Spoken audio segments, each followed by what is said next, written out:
Guys, അപ്പൊ നമ്മുടെ ഇന്നത്തെ വീഡിയോ എന്ന് പറയുന്നത് ഒരു വെറൈറ്റി സംഭവമായിട്ടാണ് നിങ്ങളുടെ മുമ്പിലേക്ക് വരുന്നത്. വെറുതെ വീട്ടിലിരുന്ന് നമ്മൾക്ക് ആരെടുത്ത് നിന്ന് പുറത്തേക്ക് ഇറങ്ങാണ്. ഇറങ്ങുന്നത് മുതൽ എത്ര രൂപ ചെലവായി എന്നുള്ളതാണ് ഇന്നത്തെ നമ്മുടെ വീഡിയോന്റെ കണ്ടന്റ്. അക്ഷരാഭ്യാസമാണ് ഇവയുടെ മെയിൻ ഹൈലൈറ്റ്. അതുകൊണ്ടാണ് ഞാനിവിടെ കെട്ടുന്നത്. ഓക്കെ, അപ്പൊ നമ്മൾ എന്തായാലും ഇന്നത്തെ ചെലവുകൾ എന്താ പറയാ ബില്ല് സഹിതം നിങ്ങളുടെ മുമ്പിൽ നമ്മൾ പ്രസന്റ് ചെയ്യുന്നതായിരിക്കും. വെറുതെ വീട്ടിലിരിക്കുന്നതാണോ നല്ലത് അതോ പുറത്തിറങ്ങുന്നതാണോ നല്ലതെന്ന് നിങ്ങൾക്ക് തീരുമാനിക്കാം. ഫസ്റ്റ് എന്റെ രാവിലെ തന്നെ ഇന്നലെ കണ്ണില് കരട് പോയി എന്ന് പറഞ്ഞാൽ ഞാൻ തന്നെ വലിച്ചു വാരി ഇട്ട പോലെ മറ്റേ സ്ക്രബ് ഇല്ലേ, ഫേസ് സ്ക്രബ്, അതൊന്ന് തേച്ചതാ. അതില് കുറെ പോയി, രണ്ട് കണ്ണിലും കുളിച്ചു കഴിഞ്ഞപ്പോ കുറെ പോയി കണ്ണിന് രണ്ടെണ്ണത്തിനും. പക്ഷെ ഒരു സ്ക്രബിന്റെ പാർട്ടിക്കിൾ ഇപ്പോഴും കണ്ണിലുണ്ട്. ഡോക്ടർ ഇപ്പൊ എടുത്ത് കളഞ്ഞു എന്ന് പറഞ്ഞു. പക്ഷെ എന്നാലും എനിക്കൊരു ഫീൽ ചെയ്യുന്നുണ്ട് ഒരു ഉള്ളത് പോലെ. അറിയില്ല, മരുന്ന് തന്നിട്ടുണ്ട്, അത് ട്രൈ ചെയ്യാൻ പറ്റും. അപ്പൊ 300 രൂപ ഇവിടെ കൊടുത്തിട്ടുണ്ട് ഗൈസ്. ഇനി നമുക്ക് പുണലിൽ പോവാം ഗൈസ്. ഓണമൊക്കെ അല്ലേ വന്നേ അടുത്ത മാസം. അപ്പൊ എന്തായാലും നമുക്ക് ബ്ലൗസ് തയ്ക്കാൻ കൊടുക്കാനുണ്ട്. അപ്പൊ ബ്രോക്കേഡിന്റെ ബ്ലൗസ് എനിക്ക് വാങ്ങിക്കണം എന്നുണ്ട്. അപ്പൊ പുണലിൽ വന്നിട്ട് നമ്മള് ബ്ലൗസ് പീസ് എടുത്ത് ബ്ലൗസ് തയ്ക്കാൻ കൊടുക്കും. ഗൈസ്, അപ്പൊ ഇവ കടയുടെ അകത്താണ് ഓൾറെഡി ബ്ലൗസ് എടുത്തുകൊണ്ടിരിക്കുകയാണ്. എത്ര രൂപ വരുന്നുള്ളത് ഷോപ്പിംഗ് കഴിഞ്ഞിട്ട് നിങ്ങളോട് പറയുന്നതായിരിക്കും. ഇതിന്റെ അകത്ത് വീഡിയോ എടുക്കാൻ സമ്മതിക്കില്ല. അത് കാരണം നമ്മൾ ക്യാമറയായിട്ട് അകത്ത് കയറി ഒരു ബഹളം ഉണ്ടാക്കണില്ല. എനിക്ക് തോന്നുന്നു വീട്ടിലിരിക്കുന്നതാണ് ഏറ്റവും നല്ല കാര്യം പുറത്തിറങ്ങണേക്കാളും. ഇതാണ് എന്റെ പുള്ളിയിലെ സന്തത സഹചാരി. മലയാളം ഞാൻ കറക്റ്റ് ആണെന്ന് അറിയില്ല, ബട്ട് സ്റ്റിൽ ഞാൻ ഓണത്തിന് ബ്ലൗസ് എടുത്തു. ഇനിയിപ്പോ സ്റ്റിച്ച് ചെയ്ത് സ്നേഹ സെറ്റ് ആക്കി തരും. ആ വാവയുടെ മാമൂദിസയുടെ ഒക്കെ എനിക്ക് ചെയ്തു സ്നേഹ കേട്ടോ. മറ്റേ ബി തന്നെ വല്ലാണ്ട് ക്ലോസ്ഡ്. ഇത് ഇപ്പൊ ഇത്തിരി ക്ലോസ്ഡ് വി പോലെ അല്ലേ, അന്ന് അത്രയും അങ്ങനെ മലക്കുകയും വേണ്ട. ജസ്റ്റ് ഒരു ഇത്തിരി ഇതായിട്ട് അന്ന് ബാക്ക് ആണെങ്കിൽ കുറച്ച് സ്കിന്നൊക്കെ കാണുന്ന രീതിയിൽ. അങ്ങനെയല്ല, സാരി ആണല്ലോ, ബാക്ക് ഇറക്കാനും പറ്റില്ല. കുറച്ച് കയറിട്ട് വേണമെങ്കിൽ കേക്കോളോ അങ്ങനെ എന്തെങ്കിലും കൊടുക്കണമെങ്കിൽ കൊടുക്കാം. അത് എന്തൊക്കെ ചെയ്യാൻ പറ്റും. നമ്മളിങ്ങനെ അത് ഭയങ്കരമായിട്ട് വൈഡായി പോയാൽ നമുക്ക് കെട്ടേണ്ടി വരും തോന്നണല്ലേ. കുറച്ചും കൂടെ ബാക്ക് ഇങ്ങനെ കയറി വരുന്ന രീതിയിൽ. ഓപ്പൺ ഫ്രണ്ട് വേണോ ബാക്ക് വേണോ? നിങ്ങൾ ഫാഷൻ ഡിസൈനിങ് പഠിച്ചതാണോ? അതല്ലേ ഈ ചിത്രം വരയ്ക്കാൻ? എന്തെങ്കിലും വ്യത്യാസം ഉണ്ടെങ്കിൽ പറഞ്ഞാൽ മതി. എന്തെങ്കിലും ലൂസ് ടൈറ്റ് ആവണമെങ്കിൽ അത് തന്നെ ചെയ്യാം. അങ്ങനെ നമ്മള് ബ്ലൗസ് ഒക്കെ തയ്ക്കാൻ കൊടുത്തു. ഓണത്തിന് ഇവയുടെ ഫാഷൻ പരേഡ് ഉണ്ടാവുന്നതായിരിക്കും ഗൈസ്. അത്തരത്തിലൊരു ബ്ലൗസ് തയ്ക്കാൻ കൊടുത്തിട്ടുണ്ട്. ഏറ്റവും ലേറ്റസ്റ്റ് ഫാഷനിൽ വേണമെന്ന് ഞാൻ പ്രത്യേകം നിർബന്ധിച്ച് പറഞ്ഞിട്ടുണ്ട് അവരുടെ അടുത്ത്. അപ്പൊ സാരി വാങ്ങിച്ചില്ലേ? ഇന്നത്തെ ഇന്നാ ചെലവില്ല ഗൈസ്. എനിക്ക് ലാസ്റ്റ് എന്തെങ്കിലും മിച്ചം വരാണെങ്കിൽ അത് വെച്ച് ഞാൻ സാരി വാങ്ങും. മെച്ചപ്പെട്ട ദിവസങ്ങൾക്ക് വേണ്ടി മിച്ചം വരുന്നതിനും വേണ്ടി ഞങ്ങൾ കാത്തിരിക്കുന്നു ഗൈസ്.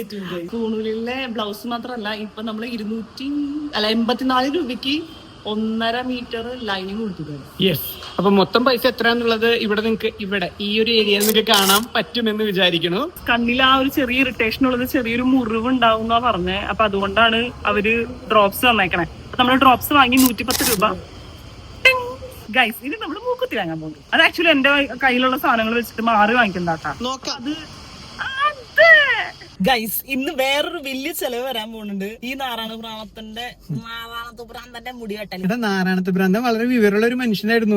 നാട്ടുകാര് ആളെ പോലെ ആയിക്കഴിഞ്ഞാൽ ഭാഗ്യം എന്ന് വിചാരിക്കുവേ. ഓക്കെ ഗൈസ്, നമുക്ക് ആക്ച്വലി മൂക്കുത്തി എടുക്കാനായിട്ട് സാധിച്ചില്ല. വേറൊന്നും കൊണ്ടല്ല, മൂക്കുത്തി ഡയമണ്ടിന്റെ ആയതുകൊണ്ടും അത് വാങ്ങുമ്പോഴുള്ള സർട്ടിഫിക്കറ്റ് ഇവ കത്തിച്ച് കളയാറുള്ളത് കൊണ്ടും നമ്മുടെ സെയിം തന്നെ അത് ശ്രദ്ധിക്കില്ല. അത് കാരണം നമുക്ക് ഡയമണ്ട് മാറ്റിയെടുക്കാൻ സാധിക്കില്ല. ആരെങ്കിലും ഡയമണ്ട് മാറ്റിയെടുക്കാൻ ശ്രമിക്കുന്നവരുണ്ടെങ്കിൽ നിങ്ങൾ തീർച്ചയായിട്ടും ആ സർട്ടിഫിക്കറ്റ് കയ്യിൽ വെക്കേണ്ടതാണ്. ഇപ്പോ ആ നമ്മൾ വാങ്ങിച്ച മൂക്കുത്തിമ അവരെന്തോ ഒരു ടെലസ്കോപ്പ് ഒക്കെ വെച്ച് നോക്കിയിട്ട് കണ്ടുപിടിച്ചു അത് മലബാർ ഗോൾഡിൽ നിന്ന് നമ്മൾ എടുത്തിരിക്കണേന്നുള്ളത്. ഇനിയിപ്പോ മലബാർ ഗോൾഡിൽ പോയി സർട്ടിഫിക്കറ്റ് ഇല്ല മാറ്റി തരുമോ നമുക്ക് ചോദിക്കേണ്ടിയിരിക്കുന്നു. എന്തായാലും നമുക്ക് നോക്കാം ഗൈസ്. എന്തായാലും മൂക്കുത്തി പരിപാടി നടന്നില്ല. കിട്ടൂല. ഇനിയിപ്പോ നമ്മൾ പോകുന്നതെന്ന് പറയുന്നത് എറണാകുളം ഭാഗത്ത് കളമശ്ശേരി എന്ന ഹരിത മനോഹരമായ ഒരു ടൗണിലേക്കാണ് ഗൈസ്. അങ്ങനെ നമ്മൾ പെട്രോൾ പമ്പിൽ എത്തിയിരിക്കുകയാണ്. വണ്ടിയിലേക്ക് ഇന്ധനം നിറയ്ക്കാൻ വേണ്ടി ഏകദേശം 1000 രൂപയ്ക്ക് നമ്മൾ പെട്രോൾ മേടിച്ചിരിക്കുന്നു ഗൈസ്. ഇന്നത്തെ ടോട്ടൽ എത്രയാന്ന് കൂട്ടി നോക്കാൻ പോലും പറ്റാത്ത അവസ്ഥയാണ് ഗൈസ്. അങ്ങനെ നമ്മൾ സ്ഥിരം വരാറുള്ള വെസ്റ്റ് സൈഡിലെത്തി. ഇനി നമ്മൾ ഡ്രസ് എടുക്കാനുള്ള പരിപാടിയാണ്. എത്ര രൂപയ്ക്കുള്ള ഷോപ്പിംഗ് ആണെന്ന് അറിയില്ല. എന്തായാലും ഡ്രസ് എടുക്കാൻ വേണ്ടി നമ്മൾ കയറാൻ പോവാണ്. ഓക്കെ, അപ്പൊ നമുക്ക് എന്തായാലും നോക്കാം. ഇതിന്റെ അകത്ത് വീഡിയോ എടുക്കാൻ ചിലപ്പോ ഒരു സമയമില്ല.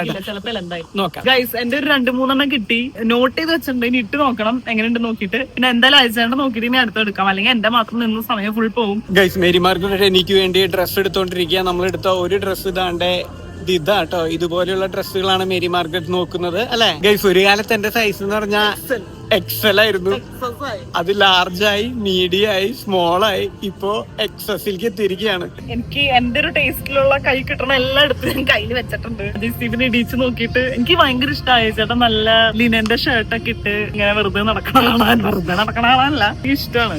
എന്താ ചേട്ടന് ഇത്ര അധികം ഇഷ്ടം ഡ്രസ്സിങ് ചെയ്യിപ്പിക്കാൻ? കെട്ടിയനായി പോയില്ലേ, മര്യാദക്ക് നടത്തണ്ടേ എന്റെ ഒരു ലെവലിലെത്താൻ.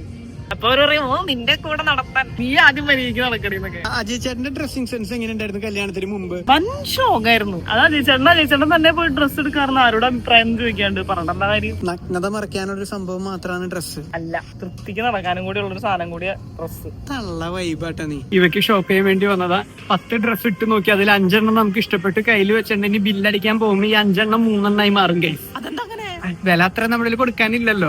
ഓക്കെ, അപ്പൊ നമ്മൾ ഇത്രയാണ് എടുത്തിട്ടുള്ളത്. ഇനിയിപ്പോ ഇവയുടെ ഡ്രസ് കൂടി നോക്കിയിട്ട് ടോട്ടൽ ബഡ്ജറ്റ് എത്ര വരും എന്ന് നോക്കിയിട്ടായിരിക്കും നമ്മൾ ഈ 5 നിന്ന് ഒരു 3 അല്ലെങ്കിൽ 4 എടുക്കുന്നത്. എന്തായാലും നമുക്ക് നോക്കി നോക്കാം. ഇനി ഇവയുടെ ഡ്രസ്സിംഗ് റൂമിലെ കലാപരിപാടികൾ അത് സെൻസേഡ് ആയതുകൊണ്ട് വീഡിയോയിൽ കാണുന്നതായിരിക്കില്ല. അതിനുശേഷം നമുക്ക് കാണാം. കൈ ഇതിപ്പോ അജയ് ചേട്ടൻ ഓൾറെഡി ഇങ്ങനെ പറഞ്ഞു വെച്ച പോലെ ആ ഇവയുടെ അനുസരിച്ചിട്ട് ഞാൻ 2 3 എടുക്കാനൊക്കെ. അപ്പൊ എന്റെ കോൺഫിഡൻസ് ഇടിഞ്ഞു. ലെറ്റ്സ് സീ ഗൈസ്, ഞാൻ ബഡ്ജറ്റ് ഫ്രണ്ട്ലി ആയിട്ട് എന്തെങ്കിലും കിട്ടുമോ നോക്കട്ടെ. ഗൈസ്, അപ്പൊ നമ്മുടെ ഷോപ്പിംഗ് പരിപാടികളെല്ലാം കഴിഞ്ഞ് പുറത്തേക്ക് ഇറങ്ങി. വലിയൊരു ബാഗിന് 10 രൂപ വേറെ എക്സ്ട്രാ ചാർജ് ഉണ്ട്. അപ്പൊ 30. ഓക്കെ, അപ്പൊ അതൊക്കെ കൊടുത്ത് നമ്മൾ പുറത്തേക്ക് ഇറങ്ങിയിരിക്കുകയാണ്. അപ്പോ ഷോപ്പിംഗ് സൈഡില് നമ്മള് കൊടുത്തത് ഏകദേശം 9045 രൂപ നമ്മളിവിടെ കൊടുത്തിട്ടുണ്ട്. അപ്പൊ അതിന്റെ സന്തോഷാശ്രു അജയ് ചേട്ടന്റെ കണ്ണീന്നും സന്തോഷ ഭരിതം എന്റെ ഹൃദയത്തിൽ നിന്നും പുറത്തേക്ക് ഒഴുകുകയാണ്. സുഹൃത്തുക്കളെ ഒഴുകുകയാണ്. ഓക്കെ, അപ്പൊ നമ്മൾ വിചാരിച്ചു ഇന്നത്തെ ചെലവുകളെല്ലാം ഇതോടുകൂടി തീർന്നു എന്ന്. പക്ഷെ തീർന്നിട്ടില്ല ഗൈസ്. ഇപ്പൊ സമയം 2 മണി. നമ്മൾ നേരെ ഫുഡ് അടിക്കണം. അപ്പൊ ഇതിനു വേണ്ടി നമ്മൾ പോവുകയാണ്. കുറച്ച് മരുന്ന് അടിക്കണം ഗൈസ്. അങ്ങനെ വിശപ്പിന്റെ വിളി കൊണ്ട് നമ്മൾ ഫുഡ് കഴിക്കാൻ കയറിയേക്കാണ് ശരവണ ഭവൻ പ്യൂർ വെജില്. എന്താ കഴിക്കാൻ തീരുമാനിച്ചാണ് ഗൈസ്? നമ്മള് പൊടിദോശയും ഗീ റോസ്റ്റും പറഞ്ഞിട്ടുണ്ട്. ഇതാണ് പൊടിദോശ. ഇത് വന്നിട്ട് നമ്മുടെ നെയ് റോസ്റ്റ് ഇവിടെ വന്നിട്ടുണ്ട്. കോഫിയും കൂടി വരാനുണ്ട്. അജൻ ചായ. ഇനി ഫുഡ് അടി കഴിഞ്ഞിട്ട് കാണാം ഗൈസ്. ഫുഡിന് എത്ര ചേട്ടാ? 233 രൂപയാണ് രണ്ടുപേർക്കും കൂടി ഫുഡ് കഴിച്ചാനായിരിക്കുന്നത്. മിതമായ നിരക്കിൽ നമ്മൾ ഉച്ചക്കലത്തെ ഫുഡ് അടി പരിപാടികളൊക്കെ കഴിഞ്ഞു. ഇനിയിപ്പോ നമ്മൾ നേരെ വീട്ടിലേക്കാണ് പോകുന്നത്. അവിടെ മലബാറിൽ നിന്ന് വാങ്ങിയ മൂക്കുത്തി കാർഡില്ലെങ്കിലും മലബാറിൽ എടുക്കുമെന്ന് അറിയണമല്ലോ. അപ്പൊ മലബാർ ഗോൾഡിലേക്ക് എടുത്താ മതിയായിരുന്നു. എന്റെ ദൈവമേ, സാധ്യതയില്ല. എന്നാലും നോക്കാൻ കഴിയും. അങ്ങനെ ഞാൻ വീട്ടിൽ വന്നു, കോഫിയൊക്കെ കുടിച്ചു, ഡ്രസ്സൊക്കെ മാറി. ആക്ച്വലി ഞാൻ ഇതൊന്നും ചെയ്തിട്ടില്ല. അല്ല, കാപ്പി കുടിച്ചു ഗൈസ്. അപ്പൊ നമ്മുടെ ഇന്നത്തെ ഈ ഒരു യാത്രാ പരിപാടിയുടെ ഭാഗമായിട്ട് വീടിന്റെ ശബ്ദം ഉണ്ടല്ലോ, യാത്രാ പരിപാടിയുടെ ഭാഗമായിട്ട് നമുക്ക് മൊത്തം ചെലവ് വന്നത് ഏകദേശം 1991 രൂപ. അപ്പൊ പെട്രോള്, ഫുഡ്, ഡ്രസ്സ്, കണ്ണ് എല്ലാം അടക്കോട്ടാ. പിന്നെ വേറൊരു കാര്യം, നമുക്ക് മൂക്കുത്തി കിട്ടി ഗൈസ്. കിട്ടി ഗൈസ്, കിട്ടി. അപ്പൊ നിങ്ങൾ വിചാരിക്കുക, അതെ, അതിന് നിങ്ങള് പൈസ പറഞ്ഞില്ലല്ലോ. ആക്ച്വലി അത് നമ്മൾ എക്സ്ചേഞ്ച് ചെയ്ത് വാങ്ങിയത് കൊണ്ട് 100 രൂപ കിട്ടി. അപ്പൊ നമ്മുടെ ടോട്ടലിൽ നിന്ന് ആ എമൗണ്ട് മൈനസ് ചെയ്ത് അപ്പൊ 10891 ആവും നമ്മുടെ ടോട്ടൽ. മലബാറിൽ തന്നെ കൊണ്ടുകൊടുത്തപ്പോ അവര് തന്നു കേട്ടോ. നമ്മുടെ ഒരു കാർഡ് ഉണ്ടായിരുന്നില്ല, പക്ഷെ അവര് പറഞ്ഞു നമ്മള് വാങ്ങിച്ച സമയത്ത് ഡേറ്റ് വെച്ച് നോക്കി അങ്ങനെ എന്തോ അത് കണ്ടുപിടിച്ചു, ഗുണിച്ചും ഗണിച്ചും നോക്കി അവര് ടൈം എടുത്തു. പക്ഷെ എന്നാലും അവരത് ചെയ്തു തന്നു കേട്ടോ. അത് ഭയങ്കര വലിയ ഉപകാരം. നമുക്ക് നഷ്ടമാണോ ലാഭമാണോ അറിയില്ല. അതെ അതെ, എന്തായാലും യൂസ്ഫുൾ അല്ലാത്തൊരു സാധനം കയ്യിലിരിക്കണേക്കാളും യൂസ്ഫുൾ ആയിട്ടുള്ള ഒരു സാധനം ആക്കി എടുക്കുന്നതാണല്ലോ ബെറ്റർ. ആ മൂക്കുത്തിയാണ് ഇപ്പൊ മൂക്കി കിടക്കുന്നത് എന്ന് നിങ്ങൾ വിചാരിക്കും, പക്ഷെ അല്ല. ഒറ്റ കല്ലുണ്ട്. കാഷ്വൽ ആയിട്ട് ഇടുമ്പോ എനിക്ക് അങ്ങനെ അത് ആവശ്യം. അധികം വൈകേണ്ട വ്ളോഗിൽ നിങ്ങൾക്ക് അത് കാണാനും പറ്റും അല്ലേ? കാണാൻ പറ്റില്ല, കുഞ്ഞിതാ. അപ്പൊ എന്തായാലും കൂടുതൽ ഇൻട്രസ്റ്റിംഗ് ആയിട്ടുള്ള ഇങ്ങനെ നോർമൽ വ്ളോഗുകളായി നമ്മൾ വീണ്ടും വരുന്നതായിരിക്കും. നിങ്ങൾക്ക് എല്ലാവർക്കും അതൊരിക്കും എല്ലാവർക്കും എല്ലാവരും നല്ലൊരു ദിവസമായിരിക്കട്ടെ. Bye guys.